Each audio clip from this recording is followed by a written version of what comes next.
Welcome to the Green Parking Council webinar on electric parking shuttles. This presentation is part of our continuing series of informational webinars on sustainable technologies and programs in parking facilities. I am Trevor Mead, Green Parking Council Staff Associate. If you encounter any technical problems during the presentation, please email Gretchen Brown at gretchen@greenparkingcouncil.org or send a chat message in the box on the left-hand side of your screen. Electric shuttles offer parking facility owners and operators an opportunity to lower their carbon footprint while reducing maintenance and fueling costs. Today's webinar will explore the basic differences between electric and traditional vehicles, dive into the operational and environmental impacts of deploying electric shuttles, as well as highlight available government incentives. The webinar will then conclude with insights from property managers that have transitioned to electric shuttles. Please enter any questions into the chat box located on the left-hand side of your screen. We have 15 minutes at the end of the webinar to go through the questions we received during the presentation. The webinar will run no longer than 1 hour. Without further ado, I would like to introduce today's presenter. Christine Smith is currently the Vice President of Sales and Marketing at Zenith Motors. Prior to joining Zenith, Christine worked in sales management at several companies, including Chase Industries and O'Glera, Hess, and Eisenhart. While with Chase, Christine worked with the restaurant and hotel industries, providing construction materials for new builds. During this time, she was introduced to and began working with companies to earn LEED credits for their green projects. Christine's automotive experience was earned through her 5 years at North America West Sales Manager for O'Glera, Hess, and Eisenhart, selling personal armored vehicles to Fortune 500 companies, international diplomats, and hotels. Christine? Thank you very much, Trevor, for that introduction. I thought I'd start today's webinar with a brief introduction to Zenith Motors. Zenith Motors was established in 2011 with the sole focus of helping hotels and parking facilities reduce their operating costs and improve their communities by reducing the carbon emissions with the use of electric vehicles. So now let's get into the overview for the presentation today. We'll start with what is an electric vehicle. Then we will go through the benefits of electric vehicles and the current state of electric vehicles in the marketplace. And then we'll wrap up the presentation with what is the best applications for electric vehicles. But I first want to start with some acronyms that we'll be using throughout the presentation. As everyone knows, EVs stand for electric vehicles, but EVs also have another name, PEVs, which is plug-in electric vehicles. EVs and PEVs do not require any gasoline or diesel. Another acronym you'll hear in the marketplace is PHEVs, and this is plug-in hybrid electric vehicles. This is different from PEVs due to the fact that PHEVs use both electric engines and gasoline engines. Unfortunately, we won't have time today in our presentation to review the benefits of PHEVs. But we will be looking at ICE vehicles, or internal combustion engines, as comparisons to electric vehicles. The ICE engines are what you see as traditional vehicles. You see that on the road sailing and more than likely are driving one. You'll get introduced to EVSEs, electric vehicle supply equipment, which is commonly known as charging stations. And with charging stations, you'll become familiar with SOCs, which are state of charge, which refers to the charge level for batteries. So let's begin by looking at what is an electric vehicle. An electric vehicle is propelled by an electric motor powered by the energy stored in rechargeable batteries. These vehicles have no requirements for petroleum. The EVs get their energy by connecting to the grid to charge the battery packs. So we're going to start here with a quick movie on battery driving.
As you can see there, battery driving is slightly different than your traditional ICE vehicle, and we'll go more into the differences through the presentation.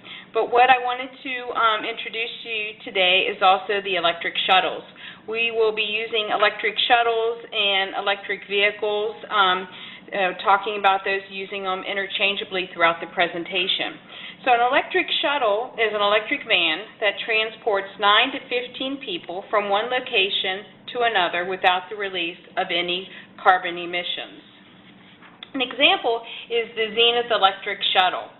Our shuttle seats 9 to 13 passengers, has a top speed of 60 miles per hour that's electronically limited for safety.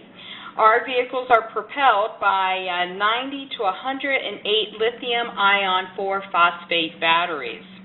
Our vehicles also contain a braking system that's a regenerative, which simply means that the motor provides the stopping power for the brakes, and it captures that excess energy and funnels it back to the battery to increase the mileage.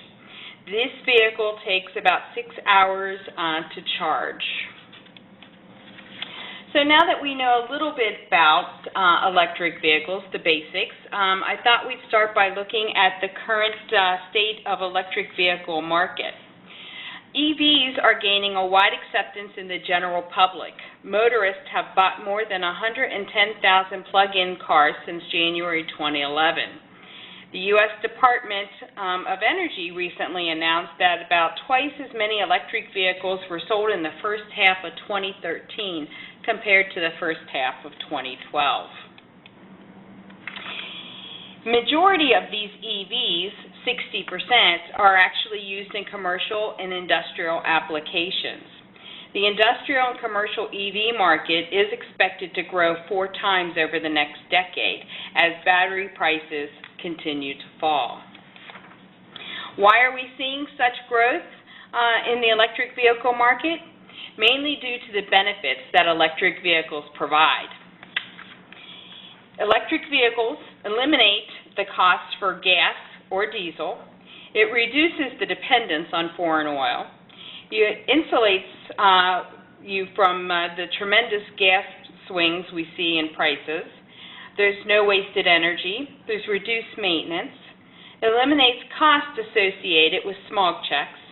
And you get to take advantage of tax credits to reduce the initial cost of the investment. So let's specifically look at the cost savings that electric vehicles provide. A traditional shuttle bus gets 8 miles per gallon, and if you drive 150,000 miles, you're going to use 18,750 gallons of fuel. At $4 a gallon over 18,750 gallons of fuel, your gas price is going to come in at $75,000. In comparison, for electric, going 150 miles will take 120,000 kilowatts. At national average, at 10 cents a kilowatt over 120,000 miles, that comes to $12,000. So that provides you with a savings of $63,000 over 150,000 miles with the elimination of fuel cost. To make it easy to determine your fuel savings, the U.S. government has created a website called eGallon, and eGallon compares the price of electricity to fuel. According to eGallon, electricity is about 1/3 of the cost of a regular gallon of fuel. And today, the current national average price, according to eGallon, for fuel is $3.35. The average eGallon is $1.07. In addition to the cost savings with the elimination of fuel, EVs provide a reduction in maintenance cost. Electric vehicles don't need oil changes. They don't need oil filter changes. They don't need fluid changes, belts, or spark plugs. And the majority of EVs actually utilize a regenerative braking system that provides stopping power, so brake pads and rotors last several times longer. Electric motors also have more torque at lower speeds, so that the transmissions in these vehicles are drastically simplified. What does all of this mean? These factors not only make EVs more reliable, they also result in much lower maintenance costs. So let's specifically look at the Zenith electric vehicle and the cost savings it provides. With the Zenith electric vehicle, we remove 95% of the moving parts. So what is required for maintenance is tires, tire rotations, wiper blades, and windshield wiper fluid. And over the life of the Zenith electric van, you will save $126,000 in fuel cost. Now that $126,000 in fuel cost does not include any maintenance. So there's a tremendous savings with moving to an electric vehicle. Additional savings can be found in the form of government incentives, which reduce the cost of your initial investment. The federal tax incentive is $7,500 for each electric vehicle purchased. There are several states that offer incentives, and these incentives vary per state and are constantly in flux. Colorado, Georgia, Illinois, and Hawaii have some of the largest incentives available. Other states such as Texas, Maryland, and New York have proposals going before the state legislative for approval for EV tax incentives. So we've talked about the monetary savings that EVs provide, but let's look at the environmental savings. These vehicles have no tailpipe, so there's no cancer carbon emissions. There's reduced noise pollution.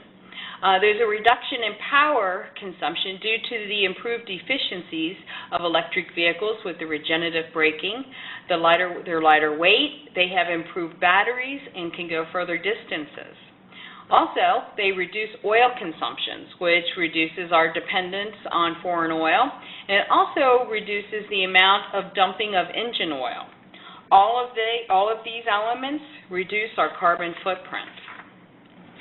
Now, we briefly talked about carbon footprints and carbon emissions, but what are carbon emissions? Carbon emissions is the carbon dioxide that's released in the atmosphere. And a carbon footprint is the actual carbon dioxide that we emit individually over a one-year period. So I actually have listed here some of the components for the car emissions. But what I think is more important is looking at the components and the effects they have on the environment. Carbon dioxide is considered the largest contributor to greenhouse climate change and accounts for more than 80% of the U.S. greenhouse gas emissions. Now, carbon dioxide emissions originate almost entirely from fossil fuel consumption, and 2/3 of the U.S. fuel consumption is used in transportation. How does this affect our health? According to the Environment of Human Health, our nation is experiencing an epidemic of illnesses made worse by air pollution. Some of these illnesses affected by air pollution are asthma, cancer, diabetes, and heart disease. But what's really important is the statement made by the U.S. Environmental Protection Agency that has classified diesel exhaust as a probable human carcinogen with no safe levels of exposure. So how do we process all of this carbon dioxide? A shuttle van driving 300,000 miles with 8 miles per gallon will use 37,500 gallons of fuel. It will take 8,548 tree seedlings to grow for 10 years, or 273 acres of U.S. forest in 1 year to process this. Now that we know that EVs can help reduce the greenhouse gases and improve our environment, what is the general performance of electric vehicles? Electric motors give electric cars instant torque, creating a strong and smooth acceleration. Electric vehicle operations are quiet compared to traditional ICE engines. And electric vehicles are more efficient in their energy use from grid to wheels than the traditional ICE engines. ICE engines have a greater loss of energy to the heat that they generate. Other additional considerations to take into account is that many shuttle vans spend a great deal of time idling. 1 hour of idle time represents 80 miles of engine wear and approximately 1 gallon of fuel, compared to the electric vehicle that only depletes the charge when the gas pedal is depressed. So there's very little energy loss while the engine is idling. 31 states have legislation regarding idling. And these idling laws vary from state to state, with some laws more strict than others. States like Arizona, California, New Jersey, and Illinois all have idling laws. But electric vehicles comply with all these anti-idling laws in the states. So we've seen how the EV's performance during idling is more efficient, but what about other performance issues such as range in EV charging? The driving range for EVs is typically 100 to 200 miles before recharging, compared to their gasoline counterparts, which can go over 300,000 miles. This 100 to 200 mile range has been classified as range anxiety. But how do we reduce, or what are some solutions for range anxiety? Mainly, this is scheduling or deploying your fleet in the most efficient manner. Also, having fixed routes and knowing your energy use helps reduce range anxiety. Other issues that have been told that affect the range is accessories and the drain on the batteries. Most accessories do not pull enough electricity to significantly reduce the state of charge. However, if you do have a reduced state of charge, you will need to recharge your batteries.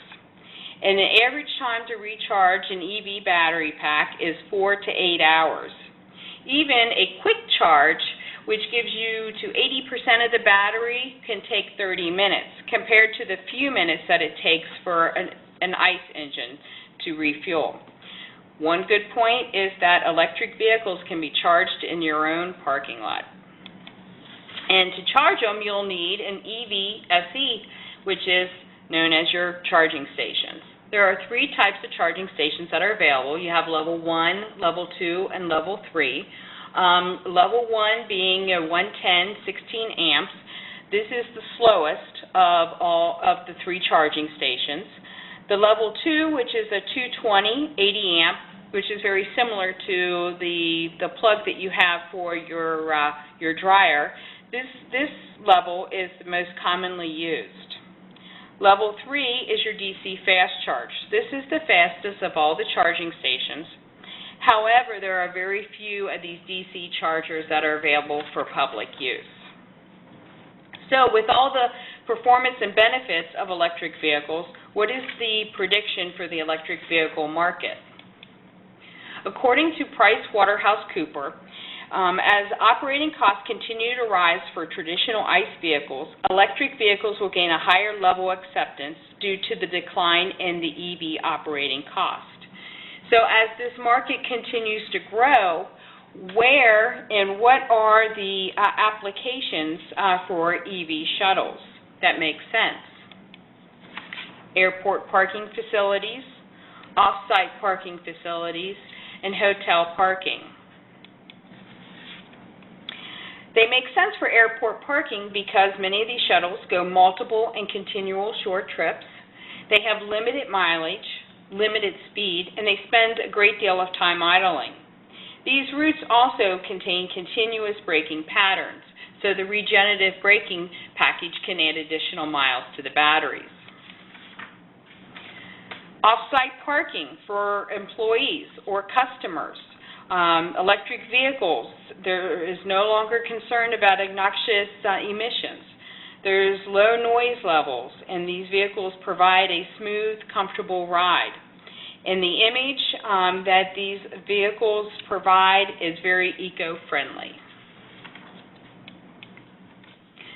Now, the hospitality industry, Keone, the general manager from DoubleTree at the Cincinnati Greater National Airport, and Jeff, the general manager from the Phoenix Marriott, have worked with Zenith during the beta test of our vehicles. They can give you some personal insight into the use and the fuel and maintenance savings that these vehicles provide, as well as the impact on the carbon footprint. Keone, Jeff, would you like to share your insights?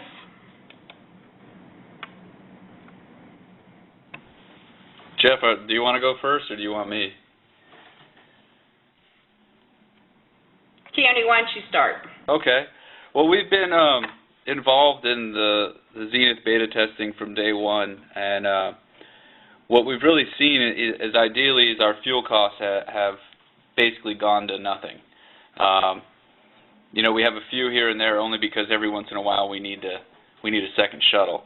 But I'm spending about $2,000 to $3,000 a month in gas, and just for my my airport shuttle, which we run about, I think our loop is anywhere between 2.5 to 3 miles long, so it's a fairly small loop considering other airports, but it makes perfect sense for us, and it's basically allowed us to get rid of all that $2,000 to $3,000 a month in gas, and that's probably the main thing that's from the bottom line has helped us. The maintenance, I haven't experienced any maintenance issues.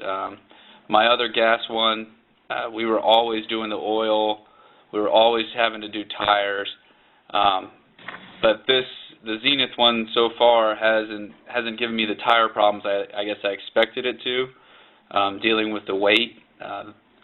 So that's a great savings for us between the gas and just the maintenance that we have to do on it. As for the actual drive, it's a nice, extremely quiet drive, and our drivers like driving it, and our guests like riding in it because it's a very smooth ride also.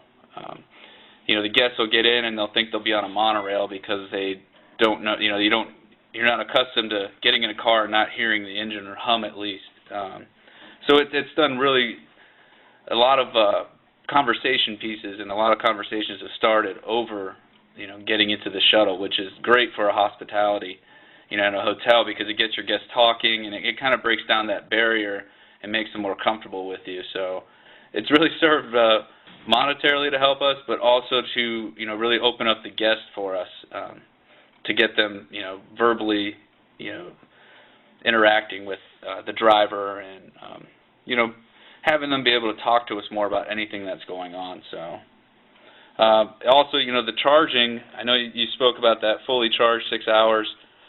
What we do here, and we found is very, very beneficial, is anytime it stops, we would plug it in. And it was just amazing to us how much those 10 to 15-minute charges really helped. And next thing I think what really surprised us is how many of those you actually get a day at a hotel, and so it helped us really take away a lot of the battery drain worries. So that's really what we've been discovering over here. We like it, and we hope I get our other one back since you stopped parading it around the nation. So, Jeff? Surely. I'm certainly going to add more on to what Keone has said, and I agree with all the things that he has said, but, my loop is a little bit different, or longer, I guess, than Keone. I have about a 5 to a 10-mile loop to the airport with a couple of different terminals. Being a 345-room hotel, I am running this quite a bit, and just like Keone, we charge it every time we come back from the airport if we have any downtime, and we find ourselves really to be not requiring any additional downtime for a longer period to maintain the charge going. We actually, in this hotel, we actually ran a test one day to just see how far we could stretch it, without having to call and get towed, and we actually were able to get about 80 plus miles, and we still had about 1/7 of a charge left. So I think that's good news for a guy like me who runs a lot all day long with this thing. Certainly, I agree that it's very quiet. My drivers love it, and the customers certainly are very impressed with it. And I think that's what catches them off guard a little bit when they come in and sit down. And I think it's a big kick for them. Probably as being a Marriott property, Marriott has been on a green kick for a while. We all had to do a lot of things a couple of years ago change some of our things, add some things, recycling and pens and paper and all that. And this particular program fits right into with the whole theme of Marriott Going Green initiative. So that's a big plus for our hotel here. And I think one of the things that we did is, there is a little bit of learning curve for our associates when they drive, because they realize that they really don't have to brake that much to stop the vehicle. The vehicle, in the process of regenerating, kind of slows down itself to a point where all they need to use is the brake to just hold the vehicle in place, and it takes off very smoothly after a red light or a stop sign or stop and go. And we have 3 terminals that we have to take care of. We do a lot of stop and go, and this really works great for us. One of the other things that I found myself for my own driving, I thought that its turn cycle is very tight, better than the car I drive. I mean, it can turn around really on a short turn. I was very surprised with that, pleasantly, I may add. So there are some things that I think I can add. I mean, customers love it. Our drivers like it. We've had great rapport with the whole initiation of this thing coming in, and I have one gas vehicle like Keone, and I can't wait until that gets switched over to this electric side. That's about what I can add, and I'm certainly open to any questions. Well, thank you, Jeff and Keone, for your valuable insights, and I'd like to thank everyone for taking the time today to learn more about this new and evolving electric vehicle market. I am available for any questions outside of the webinar. I do have my contact information here that's available. I can be emailed or contact me via cell phone or landline. I'd be happy to answer any questions now or at a later point in time. Thanks, Christine. So we've had a few questions come in. The first one has to do with comparing kilowatt hours to kilowatts, and how that plays into the way in which the cost of energy is derived. That actually was a typo. That should have been the kilowatt hours. And then we've got an additional question here about the actual power sources, where the electricity is coming from, and the environmental impacts of that. Has that been something that individuals using these shuttles have looked into, or Keone and Jeff at your properties through the purchase of RECs or producing on-site wind or solar power? Is that something that you've looked into? Here at the DoubleTree, no, we haven't really looked into that. We just basically hooked it up, and it's right outside front. And I mean, I don't know. I'm wondering if I don't know where I'm at in that solar. That solar path. When you set up solar panels, you have to be in a certain path to get so much, and I don't know if I'm set up physically as a building to be able to do that. But it's something definitely to look into. But I don't know if I face the right way, because I have a tower on one side of me that kind of blocks the morning sun. Yep. So I don't think I'm in the right path for solar. Mm-hmm. I know that the energy, the electricity that's produced across the United States varies and where it comes from. More of the western states have more of a clean electric grid compared to states like Kentucky that still has a heavy dependence on coal. But overall, from what I've read, that even the production of electricity is a lot cleaner than when you look at the production of petro. But a lot of people have debated that fact, and I'm sure that debate will continue. Mm-hmm.